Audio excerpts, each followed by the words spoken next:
Donald Trump claims that he is the most persecuted man in history, which is wild, considering he spent most of his life dodging consequences like they were taxes. Yeah, Trump's inflated ego and delusion only keep getting worse, and I've said this before, but I'm gonna keep saying it. Every time Trump so much as stumbles, America plummets off a cliff. But just like his taxes, Trump is now dodging confrontation. That's right, this breaking story today reveals just how little backbone Donald Trump actually has. How's it going? My name is Hunter Avalone with Occupy Democrats. Welcome back to another video. Now, as America continues to struggle under Donald Trump's presidency, his approval rating also continues to struggle. Well, let's talk about the overall net approval ratings. We're going to look at the worst ever at this point in a presidency. The old record among independents for the worst ever was Donald Trump back in 2016, a net approval rating of minus 16 points. Well, Donald Trump has broken his own record here. He now holds, in this particular term, the worst ever net approval rating at this point in a presidency among independents at, get this, minus 22 points. He is 22 points underwater with independents. That breaks the old record that belonged to Trump. He has set the new record. He is completely underwater with the center of the electorate. Yeah, that embarrassingly low approval rating really does speak for itself. Americans everywhere are voicing that very same approval rating. In fact, recently, Republican Representative Brian Mast was booed while defending Trump's tariffs during his town hall. On U.S. dairy going into Canada. So these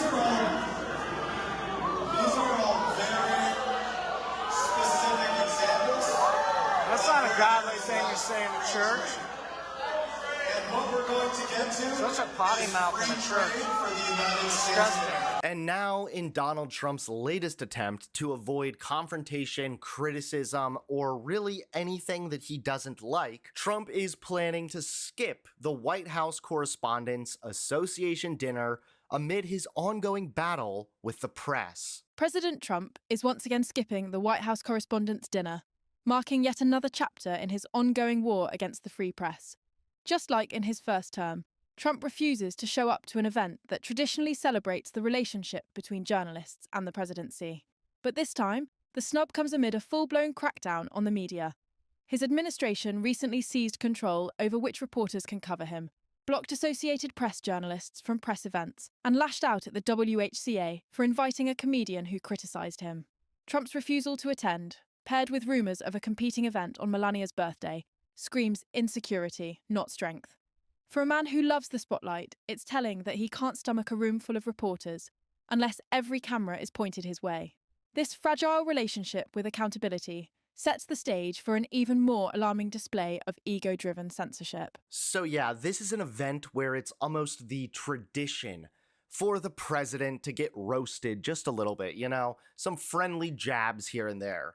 Trump is running away from this like a total spineless coward. But it's even worse, because not only is Trump avoiding confrontation this way, he's also avoiding confrontation by literally firing the person that was set to be the comedian for this Correspondents' dinner. That's right, the comedian who was set to perform at the White House Correspondents' dinner in April was fired from the gig on Saturday after the Trump administration took offense at what she said on a podcast. In a stunning display of fragility, the Trump administration has effectively cancelled comedy at this year's White House Correspondents' dinner because a single joke bruised the ego of the most powerful man in the country. Amber Ruffin, a celebrated comedian and former late-night host, was abruptly dropped from the lineup after calling the Trump administration a bunch of murderers on a podcast and refusing to both sides her comedy routine. Necessarily, like, I'm not 100% interested in being like, ha, you're here, look at your stupid head, you're burned. I care, like, you're kind of a bunch of murderers. I mean, so, like, they were like, you need to be, equal and make sure that that you give it to both sides and blah, blah, blah. I was like, there's no way I'm going to be freaking doing that, dude. So I think they got their feelings hurt. And they want that false equivalency that the media does. They want that. It feels great. It makes them feel like human beings, but they Yes. shouldn't get to feel that way because they're not.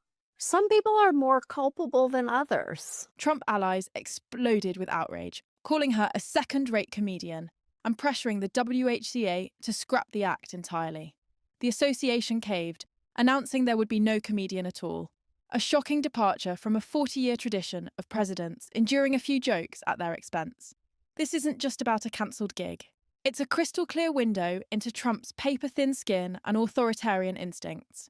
Rather than face a few roast jokes, Trump once again chose censorship and control, proving that for all his bluster, he can't even handle a punchline. Once again, the Trump administration is offended by jokes, and even more so, they're offended by jokes that call them out for the heinous actions they've been engaged in. All in all, with Trump avoiding this dinner constantly and with the Trump administration firing the comedian, it seems all too obvious that Trump's ego is incredibly fragile. And I'm telling you right now, it's only a matter of time until it shatters.